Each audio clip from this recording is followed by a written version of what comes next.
Bismillah. Assalamualaikum warahmatullahi wabarakatuh.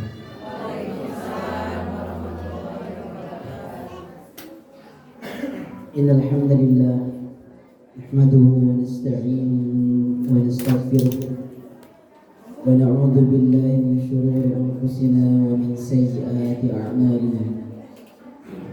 May yahdihillahu fala mudilla lahu ومن يضلل فلا هادي له. أشهد أن لا إله إلا الله وحده لا شريك له وأشهد أن محمدا عبده ورسوله. يا أيها الذين آمنوا اتقوا الله حق تقاته ولا تموتن إلا وأنتم مسلمون.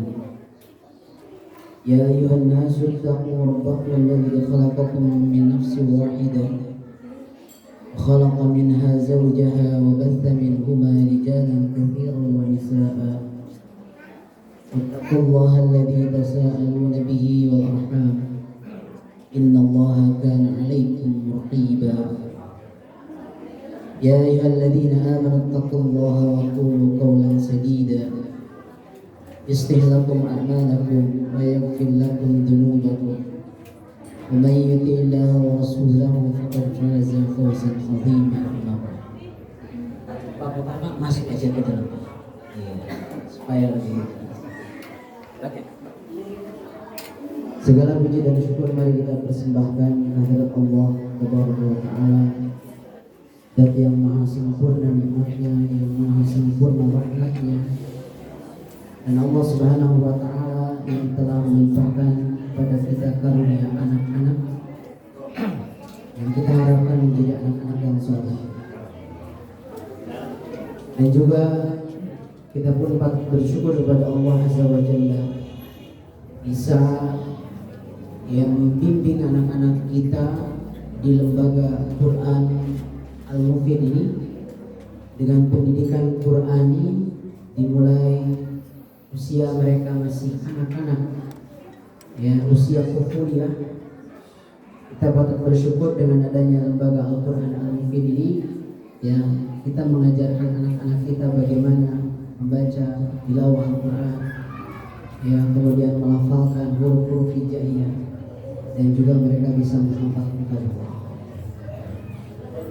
Dan juga salawat beserta salam marilah kita selalu ucapkan dan kita lantunkan kepada Nabi Allah, penutup seluruh utusan dan penutup seluruh anbiya, yaitu Nabi Muhammad SAW, dan juga keluarga beliau, sahabat tabi'in dan juga tabi'in, dan kita semua mudah-mudahan termasuk umatnya yang senantiasa mencintainya dengan mengikuti sunnah.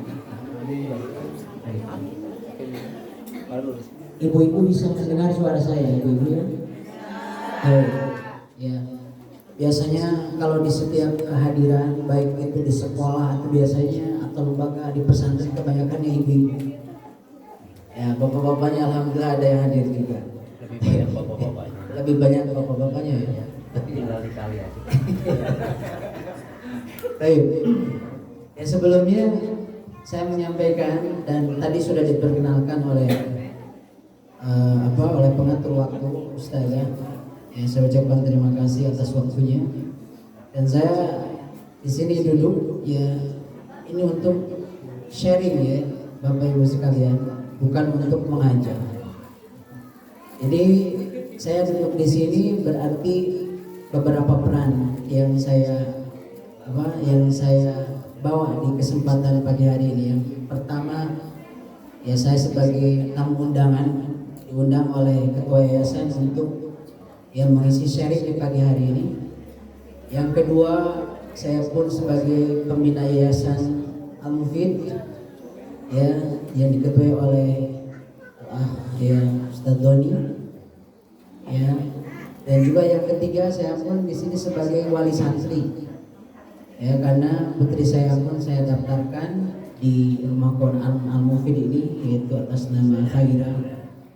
Ya, jadi di sini saya sebagai wali santri juga iya, sebagai pembina yayasan juga iya, dan sebagai tamu undangan pun iya. Ya. Jadi di pagi hari ini Bapak Ibu yang berhormat Allah Subhanahu wa taala, kita sharing saja. Jadi saya duduk di atas ini bukan berarti saya lebih tinggi. Lebih tinggi posisinya saja, saya duduk, Bapak duduk di bawah. Ibu duduk.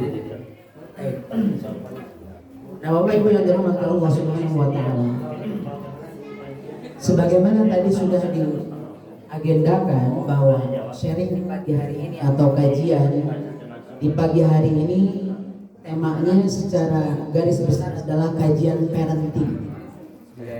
Ya, kajian parenting itu adalah kajian yang berkaitan pembahasan pendidikan anak. Posisi orang tua yang memposisikan sebagai pendidik bagi anak-anak. Ini dari kata parent ya dalam bahasa Inggris sebenarnya. Kalau orang Sunda membacanya parenting. Ya, sebenarnya semua kajian itu penting Bapak Ibu, betul tidak? Iya. Jadi kalau pakai bahasa Inggris dibacanya parenting. Jadi kita ini as a parent, kita sebagai orang tua. Kalau nanya penting, semua kajian penting ya. Parenting semuanya. Baik. Di kajian parenting ini atau di sharing tentang parenting ini, ya judulnya itu adalah mensyukuri nikmat anak dan kewajiban mendidik anak. Ya. Jadi insya Allah nanti kalau ada pertemuan-pertemuan berlanjut dan berkala, insya Allah kita akan lebih memperdalam tentang tarbiyatul aulad. Bagaimana langkah-langkah orang tua dalam mendidik anak. Ya, itu barangkali yang penting dalam kajian seputar parenting ini. Dan perlu kita tahu, ya kita sebagai orang tua memiliki tugas yang sangat besar.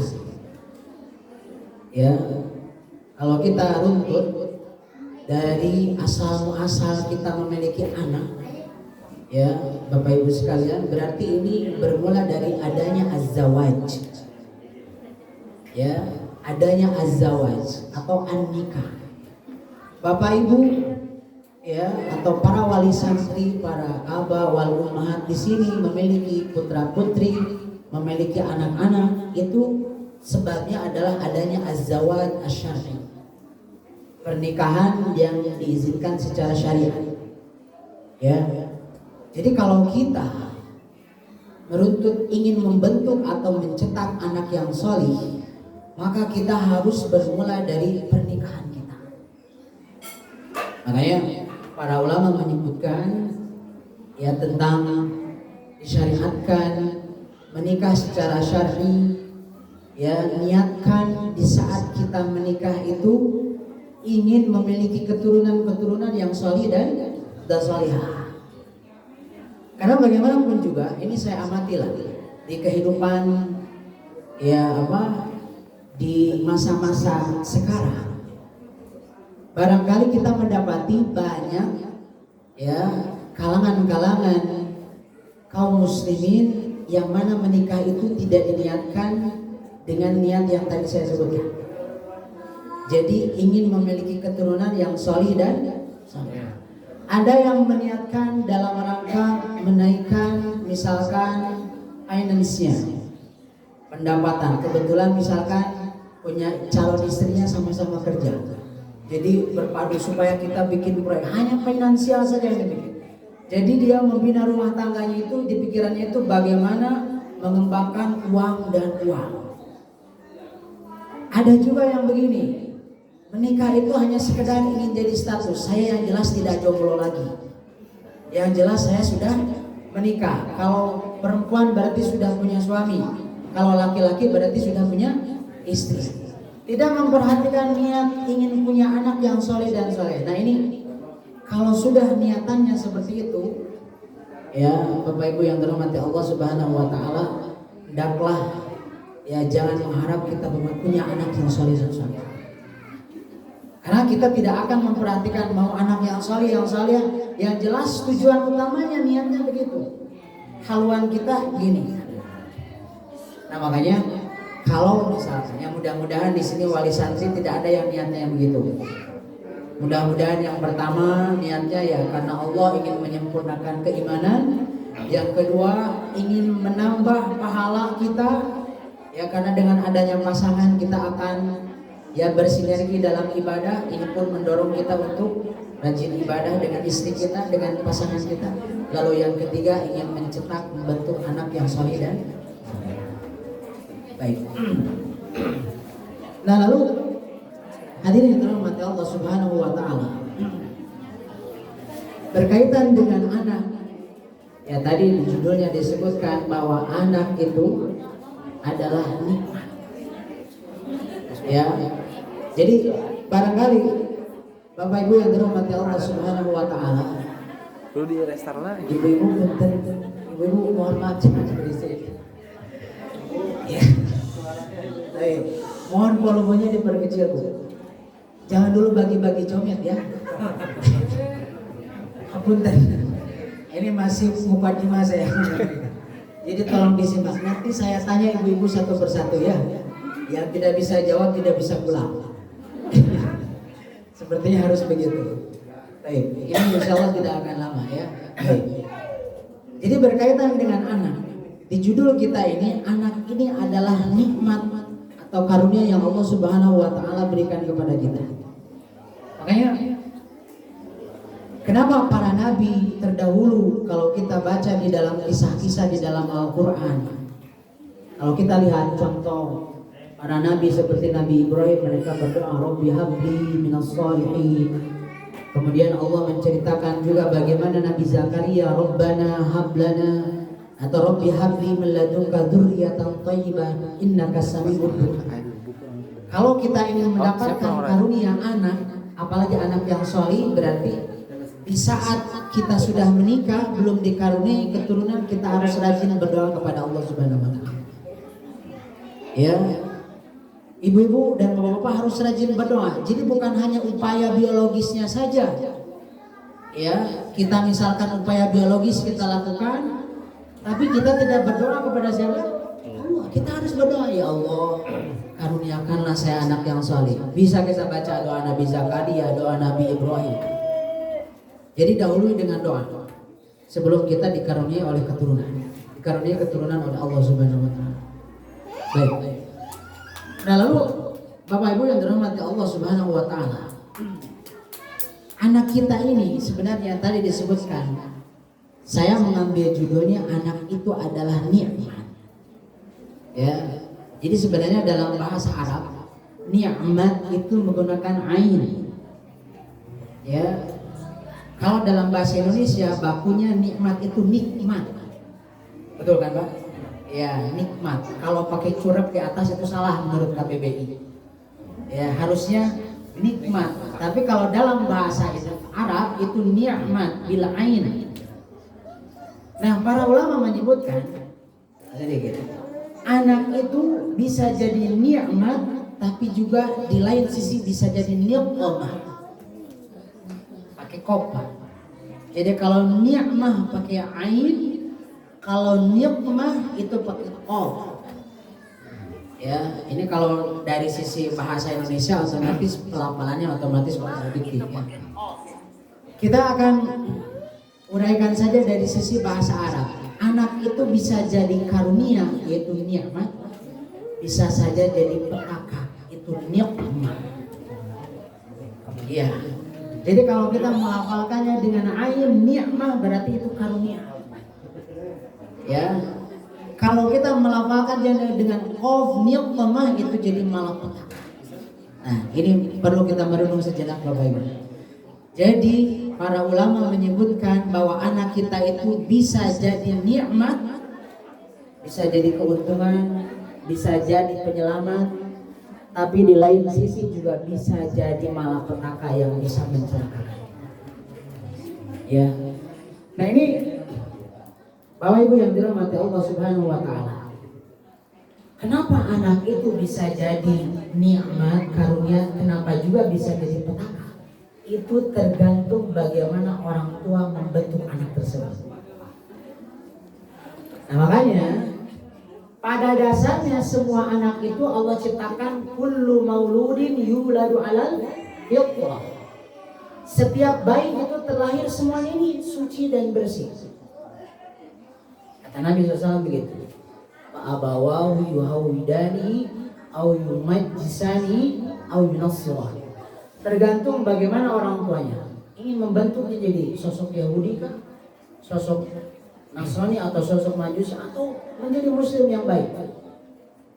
Atau kalau misalkan muslim ingin menjadi muslim yang akhlaknya baik, yang berilmu, atau muslim yang tidak berakhlak, yang kurang ilmunya. Perlu kita catat. Jadi semua perbawa anak yang Allah berikan kepada kita ini ibarat kertas yang bersih. Nah, bisa jadi karunia tergantung kitanya. Bisa jadi malapetaka tergantung kitanya. Makanya kita perhatikan di dalam Al-Quran, ya, Allah Subhanahu wa Ta'ala berfirman, contohnya di dalam surah Al-Furqan ayat 74. Ini Allah menyebutkan tentang sifat hamba Allah yang disebut ibadur rahman. Ada doa begini, walladzina yaquluna rabbana hab lana min azwajina wa dzurriyyatina qurrata a'yun. Di antara tanda hamba Allah atau ibadur rahman, hamba Allah yang sejati, mereka yang selalu berdoa, ya Allah karuniakanlah kepada kami ya pasangan-pasangan dan keturunan yang qurrata a'yun, menenangkan hati, menyejukkan pikiran, keturunan yang baik, dzurriyyatan thayyibah. Nah, ini yang nikmat. Ya. Namun di lain sisi, di dalam ayat lain Allah menyebutkan, seperti di surah At-Taghabun ayat 14 dan At-Taghabun ayat 15, Allah menyebutkan inna min azwajikum wa auladikum aduwwan lakum. Dalam At-Taghabun 15, innama amwalukum wa auladukum fitnah. Coba kita akan pisahkan dari ketiga ayat ini. Tadi di Al-Furqan Allah menyebutkan qurrata a'yun. Ini anak yang menjadi nikmat, dibanggakan oleh orang tuanya, membuat orang tuanya senang. Ya, teman-temannya juga senang dengan anak tersebut karena akhlaknya yang baik, ilmunya juga yang mumpuni karena belajar banyak ilmu. Itu yang qurrata a'yun. Namun di lain sisi Allah menyebutkan anak dan istri kita, ya termasuk juga ya, itu bisa menjadi fitnah dan menjadi adu. Fitnah ini adalah ujian dan bisa jadi musuh kita. Bisa jadi musuh kita. Nah, makanya hadirin sekalian, ya, di dalam hal ini kita akan bedakan mana anak yang akan menjadi nikmat dan mana anak yang akan menjadi nikmat. Allah menyebutkan, di saat Allah menyebutkan bahwa anak itu adalah nikmat dan karunia bagi kita sebagai orang tua, anak itu yang pertama menjadi zina. Zina itu adalah perhiasan. Bagaimanapun juga kata Allah dalam surah Ali Imran, al-mal wal banuna zinatul hayatid dunya. Ya, Allah sebutkan di surah Al-Kahfi, wal baqiyatus shalihat khairun inda rabbika sawaban wa khairun amala. Allah sebutkan bahwa harta anak ini adalah perhiasan di dunia. Maksud perhiasan itu kan, kalau ibu-ibu mungkin mengenal perhiasan itu sesuatu yang indah. Ya, maksudnya di saat kita memiliki anak yang kita didik dengan baik, anak itu akan membuat reputasi orang tuanya pun jadi baik. Jadi kata zina itu, Bapak Ibu wali santri yang dirahmati Allah, bukan dimanai secara dohir. Ibarat seseorang yang menggunakan perhiasan terlihat indah.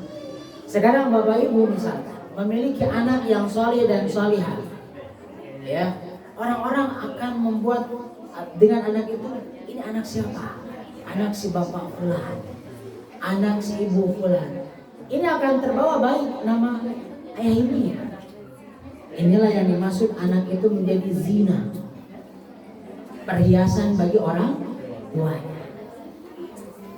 Begitu. Itu yang pertama. Jadi anak itu Allah Subhanahu wa Ta'ala jadikan sebagai nikmat di saat dia menghiasi nama baik orang tuanya. Ya, tapi tidak bisa langsung jadi perhiasan secara instan. Kita pun harus memprosesnya dengan baik, yaitu dengan adanya pendidikan. Lalu yang kedua, Di saat Allah menyebutkan anak itu sebagai nikmat, maka anak itu adalah hibah. Ya, tadi sebagai zina itu adalah perhiasan. Lalu yang kedua, hibah itu adalah karunia murni yang Allah Subhanahu wa taala berikan. Ini Bapak Ibu sekalian, kita harus merenung sejenak. Ya, mungkin ini sebuah renungan yang penting. Ya, di dunia ini betapa banyak pasangan suami istri yang Allah Ta'ala belum takdirkan punya anak. Betul tidak? Iya. Barangkali ibu-ibu punya saudara atau punya tetangga, punya kerabat, padahal mereka sudah berobat kemana, atau misalkan sudah dicek, misalkan si istrinya, si suaminya dengan berbagai macam cara, sudah ikut berbagai macam ya program, ya misalkan untuk berketurunan. Tapi yang namanya anak ini adalah pemberian mutlak Allah.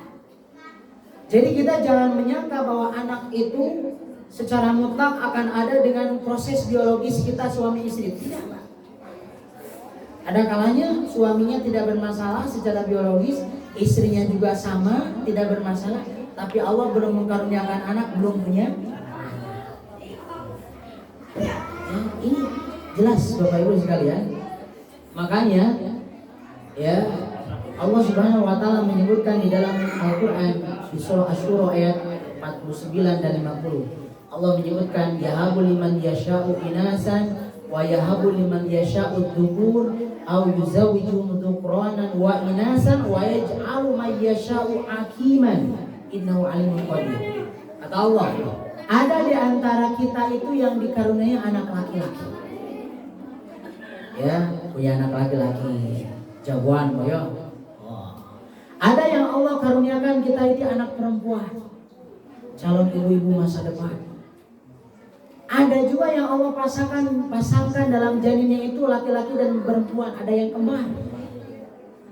Ya, itu kan tidak di luar dugaan kita ya. Ternyata di USG kenapa anaknya dua? Kebetulan sepasang, ada laki-laki ada perempuan. Ada juga yang Allah jadikan akiman. Akiman itu belum berketurunan. Namun ini Bapak Ibu yang dirahmati Allah Subhanahu wa taala. Kembali lagi, anak ini adalah hibah. Ini karunia Allah yang Allah berikan kepada kita dengan adanya proses biologis antara ayah dan ibunya. Nah, kita misalkan kalau ada melihat saudara atau tetangga yang Allah belum karuniai keturunan, kita berikan support dan motivasi. Jangan sampai kita membuat misalkan dia ini putus asa, wah berarti kurang beruntung hidup rumah tangga mang tahun-tahun misalkan. Sudah bertahun-tahun tapi belum punya anak, agak sempurna rumah tangga. Jangan begitu. Itu membuat down orang lain ya. Karena bagaimanapun di dunia ini kalau kita baca beberapa miniatur kehidupan kisah para nabi, Nabi Ibrahim pernah Allah uji ya kan. Sarah istrinya berpuluh-puluh tahun belum punya keturunan. Ya, akhirnya Allah karuniakan keturunan di usianya yang sudah tua juga, yaitu Nabi Isa. Nabi Zakaria usianya lebih tua lagi, sampai 100 tahun. Ya, istrinya 90 tahun. Allah baru karuniakan anak. Jadi kesimpulannya, di saat misalkan ya, ada di antara kita atau saudara kita yang belum Allah hibahkan anak ini, maka jangan kita buat dia putus asa. Kita harus berdoa. Nah ini jadi nikmat itu karena memang Bapak Ibu sekalian, anak itu adalah ya hibah dari siapa? Allah Subhanahu wa taala. Nah, karena anak itu hibah, ini kalau kita lihat dalam muamalah, yang namanya hibah itu kan kita memberikan sesuatu apapun, itu tergantung kita mau diberikan kepada orang lain. Mau kita misalkan jual lagi silahkan, hibah itu begitu. Kalau kita dihibahkan oleh orang lain sesuatu, maka itu hak kita mau dibagaimanakan. Di saat Allah memberikan anak kepada kita, ya anak ini adalah hibah dari siapa? Allah. Nah, orang tuanya mau menjadikan apa si anak ini? Yang tadi kalau misalkan anak itu semuanya bersih ibarat kertas yang putih belum ada coretan itu, ini mau dibentuk seperti apa? Ya, kita mau mengukir atau menggambar atau menuliskan apa di kertas ini? Nah, itu makanya analogi hibah dengan anak kita begitu. Bagaimana kita ingin menjadikan anak kita memberikan. Lalu yang ketiga, kenapa anak itu menjadi sebuah nikmat bagi kedua orang tuanya? Kata para ulama disebutkan bahwa al-auladu sababun fi nama'il amali wa ziyadatihi ila yaumil qiyamah. Anak-anak kita ini adalah sebab atau salah satu cara ya bertambahnya pahala amal ya sampai hari kiamat bagi orang tuanya. Ini makanya kalau kita baca ya hadirin sekalian, Bapak Ibu wali santri yang dirahmati Allah Subhanahu wa taala, sebuah hadis yang masyhur barangkali kita sering mendengar ya, bahwa setiap manusia kalau dia mati akan terputus semua. Nabi mengecualikan ada 3 perkara yang tidak akan terputus. Ya, kata Nabi SAW, idza mata ibnu Adam inqata'a amaluhu illa min salasah, illa min shadaqatin jariyah aw ilmin yuntafa'u bihi aw waladin shalihin yad'u lahu. Kata Nabi SAW bahwa di saat manusia ini meninggal atau mati maka akan terputus kecuali 3 perkara. Yang pertama adalah sedekah jariyah, wakaf misalkan. Ya, kita berikan ke lembaga atau ke tempat-tempat yang terus dimanfaatkan untuk kemaslahatan umum. Ini akan terus mengalir. Kemudian yang kedua, ilmu yang bermanfaat. Lalu yang ketiga adalah anak saleh yang senantiasa mendoakan kebaikan untuk orang tuanya.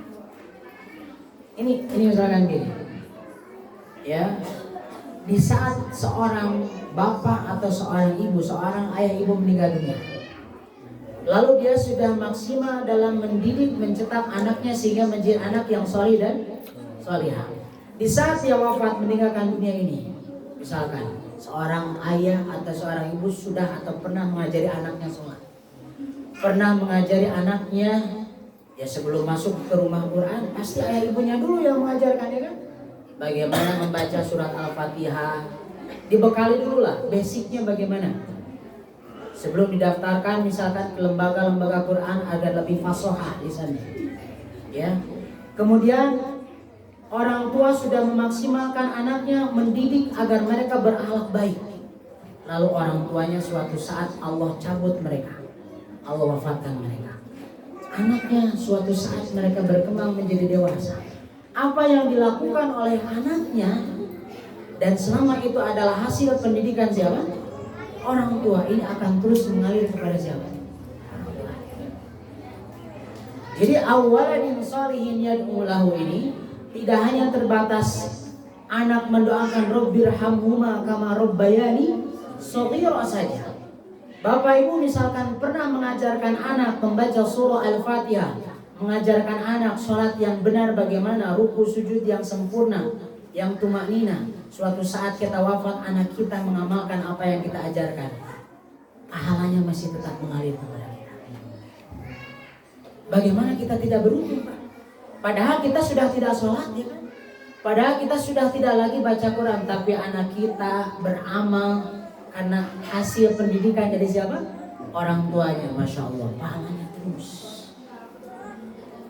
Makanya Bapak Ibu, ya, selain kita menitipkan anak kita ke rumah Quran Al-Mufid ini, makanya di lain sisi Bapak Ibu sebagai wali santri pun harus bersinergi. Ini bukan berarti tekanan dari lembaga agar misalkan harus ikut programnya, harus begini, bukan. Ini demi kebaikan Bapak Ibu nanti setelah kita mati. Jangan sampai yang dapat pahala itu hanya ustadz-ustadzahnya saja di rumah Quran ini. Ya kan? Kita sebagai orang tua harus juga sebagai murabbi, sebagai muaddib, sebagai pendidik anak kita. Walaupun misalkan anak kita di sore hari dididik di rumah Quran ini oleh ustadz dan ustadzahnya, minimal kita tanya apa yang sudah diajarkan tadi, coba baca lagi dan sebagainya. Kita ulang, kita sempurnakan. Ini adalah salah satu cara agar suatu saat nanti kalau kita meninggalkan dunia ini, anak kita ini akan menjadi pahala bagi kita. Ini luar biasa hadirin sekalian. Kita sudah mati, sudah tidak bisa beramal, tapi anak kita yang terus menjadi aset pahala bagi kita di saat kita sudah mati. Ya, saya hadirin sekalian, disebutkan di dalam hadis yang lain, dalam satu riwayat di sini yang diterima dari Abu Hurairah, ya, Inna Allah Azza wa Jalla la yarfa'u darajata lil 'abdi shalih fil jannah wa yaqul ya rabbi anna li hadhihi fa yaqul bi istighfari waladika. Ini Bapak Ibu sekalian, barangkali kita tidak memungkiri keterbatasan kita. Kita sebagai orang tua banyak kelemahan dan banyak keterbatasan, betul kan? Ya. Bukan hanya keterbatasan dari sisi materi saja, dari sisi kita ini kurang maksimal dalam mendidik anak-anak kita. Itulah fokus kita. Kita lebih fokus dengan pekerjaan kita, lebih fokus dengan karir kita, lebih fokus dengan macam-macam lah selain pendidikan anak. Namun hadirin sekalian, beruntungnya kalau kita memiliki anak soleh di saat nanti kita di akhirat. Suatu saat, ya, kita ini oleh Allah Subhanahu wa Ta'ala di surga, Allah berikan derajat yang tinggi. Padahal kita menyadari dari sisi amal soleh kita ini sangat sederhana. Misalkan kita ini dalam sisi ibadah orang yang sederhana. Jadi kalau kata orang Sunda, saka sampurna, ya, sholat paling hanya sekedar sholat 5 waktu. Jarang melaksanakan amalan-amalan nawafil, sholat sunnah jarang. Puasa paling hanya puasa Ramadan saja, Pak. Ya, puasa sunnah tidak, yang lain-lain tidak, ya. Tapi hadirin sekalian, di hari kiamat ada seorang atau orang tua yang diberikan oleh Allah derajat yang tinggi di surganya. Dia sadar, anna li hadhihi, ya Allah, mungkinkah saya mendapatkan ini? Karena kita menyadari kita ini orang yang sangat terbatas, minimalis gitu amalnya. Ya. Jadi kita ini sangat minimal. Ya Allah, mana mungkin saya mendapatkan derajat seperti ini? Apa kata Allah Subhanahu wa Ta'ala? Bistighfari waladika. Ternyata seseorang mendapatkan derajat yang tinggi di surga sampai di luar dugaan orang yang beramalnya, itu karena istighfar anaknya untuk orang tuanya. Jadi yang maksud istighfar itu bukan ya astagfirullah dalam artian ya Allah ampunilah kedua orang tua. Ya Allah, orang tuaku kalau punya dosa ampunilah keduanya. Ini ternyata berpengaruh kepada kita. Kita yang sudah wafat ini semakin tinggi derajatnya. Nah makanya hendaklah kita mendidik anak-anak kita agar mereka rajin mendoakan kita. Karena ini disyaratkan oleh Allah. Rabbirhamhuma kama rabbayani. Nah itu Bapak Ibu sekalian. Ya, jadi anak itu menjadi nikmat karena satu, dia itu adalah perhiasan. Bisa membuat indah kehidupan kita, bisa membuat reputasi ayah ibunya semakin baik di mata masyarakat, di mata. Yang kedua, anak ini adalah karunia mutlak dari Allah, pemberian mutlak, hibah. Lalu yang ketiga, anak itu akan menjadi penambah pahala amal soleh orang tua di saat dia wafat. Ya. Nah lalu berikutnya, anak itu di lain sisi akan menjadi nikmah, menjadi malapetaka. Ya, atau di dalam ayat tadi disebutkan dia ini hadirin sekalian akan menjadi musuh kita dan menjadi fitnah. Ya, nah ini makanya kita harus sadari Bapak Ibu wali santri yang dirahmati Allah. Manusia itu atau orang tua baik bapak dan ibu sekalian itu memang memiliki kecenderungan sangat mencintai anak-anaknya. Ya, dan kita harus tahu ya, anak ini adalah ujian dari Allah Subhanahu wa Ta'ala. Bisa saja dia ini akan menjadi sosok yang menghalangi orang tuanya dari ibadah kepada Allah Subhanahu wa taala. Jadi hadirin sekalian, di saat seorang manusia punya anak, dia ini sebenarnya bisa saja menjadi anaknya itu malapetaka, diuji oleh Allah taala. Kenapa? Di sini bisa saja dia ini bukan menjadi penolong tapi jadi musuh. Kenapa menjadi musuh? Ini kalau kita mungkin kata musuh ini identik orang yang benci dengan kita, yang punya masalah, agresifnya. Tapi ternyata anak yang kita sayangi Bapak Ibu, kita kasih jajan, kita kasih bekal tiap hari untuk ini jangan salah, dia itu bisa jadi musuh kita. Tapi ini adalah proses ya atau hasil dari sebuah proses yang keliru. Kalau yang tadi hasil dari pendidikan anak yang baik, yang berkualitas, sehingga menjadi aset untuk orang tuanya walaupun dia sudah wafat. Kalau ini menjadi malapetaka, menjadi fitnah, ini adalah hasil dari proses yang buruk. Tidak dididik anaknya. Di sini disebutkan oleh para ulama, disebutkan fitnatul aulad inda rizki wa indal hirman. Orang tua itu diuji dengan anaknya, ya, tatkala dia memiliki rizki atau tatkala dia tidak memiliki rizki dari Allah Subhanahu wa taala, atau dalam artian kekurangan dari sisi ekonomi. Ini maksudnya Bapak Ibu sekalian, ya, di sini disebutkan bahwa di saat ya seseorang memiliki anak, jadi kan bagaimanapun juga kalau kita punya anak berapapun itu sebenarnya sudah Allah catatkan rizkinya. Ya, Bapak Ibu makanya jangan khawatir, ini jangan sampai ada istilah begini. Ya, saya itu tidak mau punya anak yang banyak karena khawatir saya tidak punya uang yang lebih. Saya kerja cuma segini penghasilan. Itu pemikiran seperti itu harus dijauhkan. Seorang mukmin janganlah meragukan rezeki yang Allah berikan kepada kita. Selama bapak-bapak misalkan masih mencari rizki yang halal dengan pekerjaan yang halal, itu pasti Allah akan bekali dengan rizki. Karena kata Allah sudah janjikan, wa ma min dabatin fil ardi illa 'ala Allahi rizqi. Wah, Allah sudah menjamin, jangankan anak yang Allah berikan kepada kita. Dabah ini umum, hewan yang ada melata di bumi ini sudah Allah siapkan namanya rizkinya. Burung saja di waktu pagi dia terbang kemana-mana mencari makan, di sore hari dia dalam keadaan kenyang. Masa bapak-bapak punya anak misalkan ya disekolahkan atau dipesantrenkan, tidak mungkin Allah tidak bekalkan rezekinya. Tapi hadirin sekalian Bapak Ibu yang dirahmati Allah Subhanahu wa taala, ada kalanya seseorang yang sudah Allah karuniai anak itu, dia itu menjadi seseorang yang tidak mau berbagi dengan orang lain. Makanya maksudnya gini, ada orang yang asalnya dermawan, ya, rajin berbagi kepada orang lain, kepada fakir miskin. Tapi di saat dia punya anak, dia tidak lagi mau berbagi. Jadi begitu ya.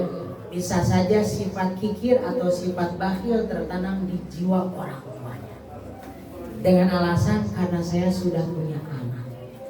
Begitu kan? Padahal sebenarnya ini kaitkan dengan masalah apa? Masalah sodako, masalah infak misalkan yang kita keluarkan untuk orang-orang yang membutuhkan. Ini hadirin sekalian, tidak mesti banyak, betul? Yang Allah nilai itu yang tadi sudah disampaikan oleh Ustaz Abu Abdurrahman Wawan, disebutkan ahsanu amalan. Infak atau sodako yang paling baik adalah infak yang diiringi dengan keikhlasan.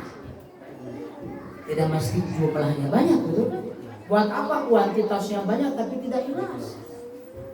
Nah makanya Bapak Ibu yang dirahmati Allah Subhanahu wa taala, ya, di saat seorang pasangan suami istri atau satu pasangan suami istri bisa saja, misalkan dia di saat belum punya anak dia baik-baik saja, tapi di saat dia punya anak ini drastis 180 derajat terjadi perubahan dalam kehidupannya. Jadi Bapak Ibu sekalian, termasuk saya berpesan kepada diri saya sendiri sebagai orang tua, kalau kita ditambah anak, harusnya ini menanamkan bahwa kita harus lebih baik dari sebelumnya. Asalnya kita punya anak satu, sekarang punya anak dua. Ya, bapak atau ibu, abi atau umi yang menjadi orang tua sudah punya anak dua harus lebih baik di saat punya anak satu. Ya, jadi jangan sampai ya di saat Allah Subhanahu Wa Taala jelaskan ini satu renungan Bapak Ibu sekalian. Mungkin Bapak Ibu sering baca surah Al-Kahfi. Ya, di sana ada kisah ya Khidir di saat bertemu dengan Nabi Musa alaihissalam kan. Allah sebutkan wa ammal gulam fakana abawahu mu'minaini kata Allah fakhwashina ayyurhiquhuma tugyana wa kufra fa aradna ayyudilahuma rabbuhuma khairan minhu zakatan wa aqraba. Ini gambaran anak itu bisa membuat bapaknya menjadi tidak baik atau ibunya menjadi tidak baik. Buktinya Khidir ya ini di luar nalar kita. Karena Allah Subhanahu Wa Taala memberikan keistimewaan kepada Khidir. Ya, Khidir bersama Nabi Musa yang sedang berjalan menemukan anak-anak yang sedang bermain, lalu tiba-tiba Khidir membunuh seorang anak. Kan aneh kan? Secara zahir untuk apa? Ya engkau membunuh seorang jiwa yang apa? Yang suci ini anak-anak. Apa kata Khidir? Kata Khidir itu ternyata kedua orang tuanya itu adalah orang yang mukmin, yang baik-baik.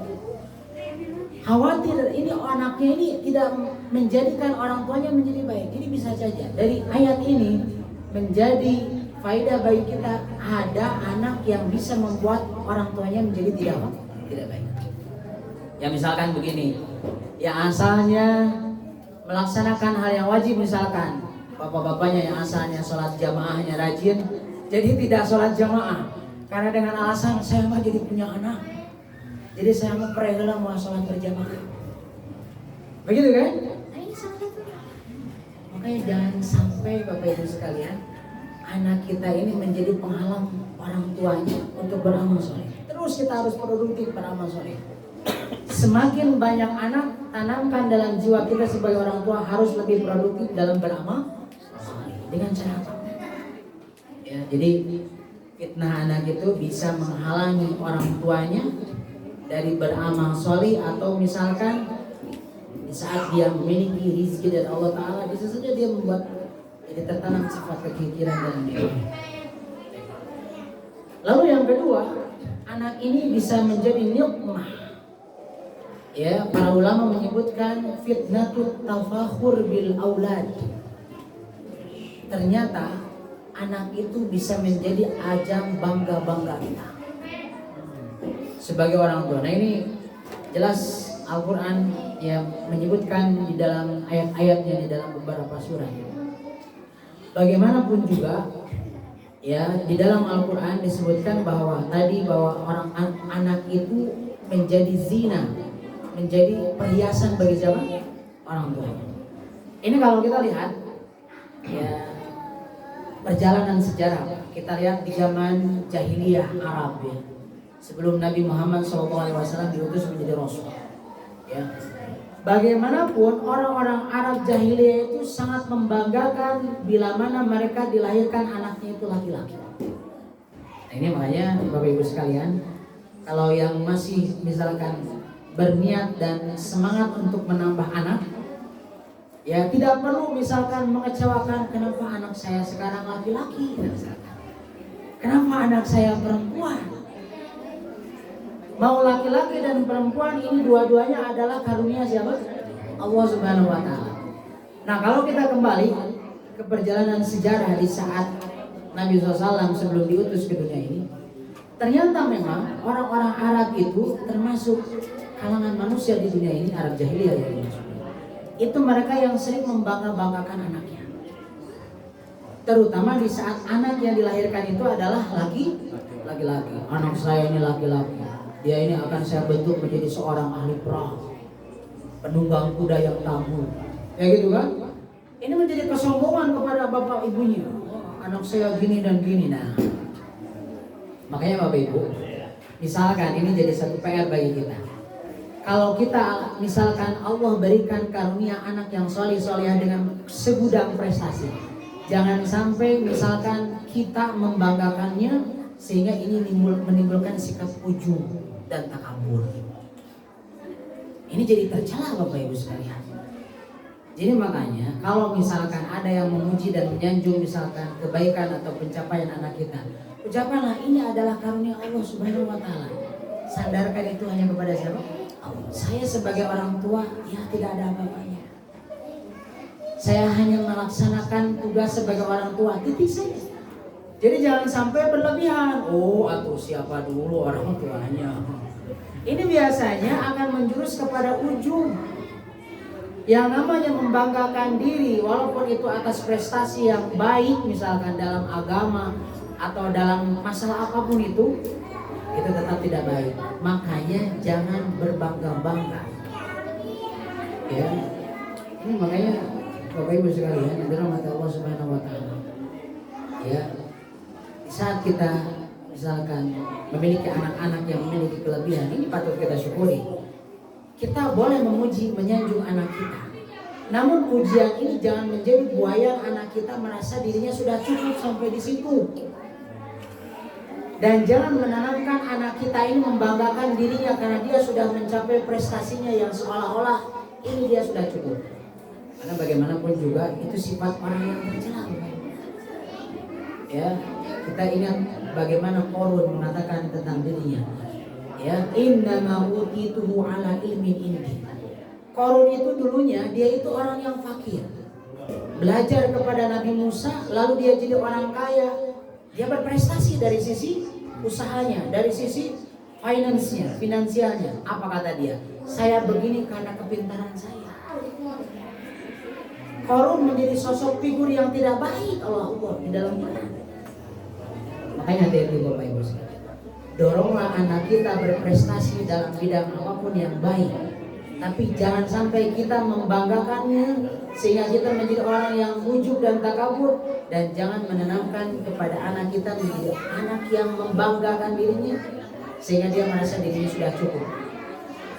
Ya, jadi dia harus terus beramal dan terus berbukti. Lalu berikutnya di sini disebutkan, ya, seseorang diuji oleh Allah dengan anaknya atau menjadi sebuah nikmah, bukan menjadi sebuah nikmah. Jadi malapetaka ini bukan identik hal yang sifatnya misalkan membuat kita celaka bagaimana. Di sini disebutkan fitnatul aulad inda musibah bim aibil maut. Ya, ini maksudnya Bapak Ibu sekalian, di saat misalkan ya kita yang punya anak, ini otomatis yang namanya fitrah orang tua ini cinta terhadap anaknya, menyayangi anaknya, terus membekali anaknya agar dia semakin besar. Namun Bapak Ibu yang dirahmati Allah Subhanahu wa taala, di saat anak kita ini misalkan Bapak Ibu ya kita berharap ya Allah mudah-mudahan anak saya diberikan panjang umur, ya diberikan sehat walafiat sehingga dia sampai dewasa, sampai tua misalkan. Lebih baik saya yang lebih dulu meninggal misalkan gitu ya. Nah, bisa saja sebenarnya Allah menggariskan takdir kita yang menyaksikan anak kita yang meninggal lebih dulu. Coba Bapak Ibu sekalian, di saat kita misalkan lah ini ya kita punya anak yang ya masih kecil misalkan ya lucu-lucunya, atau misalkan dia sedang produktif dalam berprestasi, tapi yang namanya takdir ini kan tidak tahu, hanya Allah yang tahu. Suatu saat Allah menuju kita, Allah mengambil anak kita lebih dulu dari kita. Ini bagaimanapun juga Bapak Ibu hadirin sekalian, ini dari sedikit ya. Makanya kita harus menanamkan dalam diri kita bahwa anak kita ini adalah titipan dari Allah, amanah dari Allah, karunia dari Allah yang bisa saja Allah kapanpun mengambil. Tidak mesti harus sakit apapun misalnya. Ajal ini kan rahasia siapa? Allah Subhanahu wa taala. Nah, Bapak Ibu sekalian, di saat seorang ayah atau seorang ibu misalkan dia kehilangan anak yang dia cintai, ini otomatis akan merasakan sakit. Ini tidak sedikit. Kalau misalkan di antara kita sebagai orang tua yang misalkan keimanannya misalkan tidak kokoh, bisa saja dia ini akan menjadi orang yang berubah haluan hidupnya karena kehilangan anaknya. Bisa saja orang tuanya atau bapaknya yang kerjanya semangat jadi tidak semangat. ibunya yang misalnya ya setiap hari mengurus anaknya, yang menyediakan makannya untuk sekolah, ya untuk misalkan pergi ngaji dan lain sebagainya. Karena sekarang Allah mengambilnya, ibunya jadi melamun. Nah ini berarti ujian. Ya kita tidak tahu takdir Allah.